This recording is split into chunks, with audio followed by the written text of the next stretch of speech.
Hey everyone, this is what I've been up to for the past couple days. I've been erecting the hokiest, low budget, redneck sawmill shed ever. So, watching my videos on the maple syrup, I used the first two sections from a sugar shack, and then I had the third section, so I did that. And this canopy was actually on a wood pile. Yeah, so I don't understand why it doesn't fit, but whatever. This thing's like 20 years old.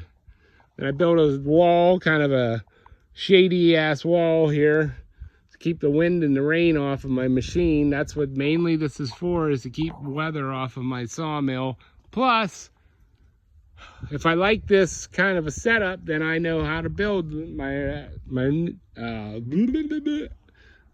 actual one. And if you see all these wood baskets and straps and everything, massive storm coming tomorrow and Sunday. So we got 60-mile-an-hour winds. So I've got everything strapped down. I even have the wall strapped so it can't wave back and forth. So yeah. Hopefully everything is secure, because it's supposed to get bad, I guess. All right, thanks for watching. Peace out.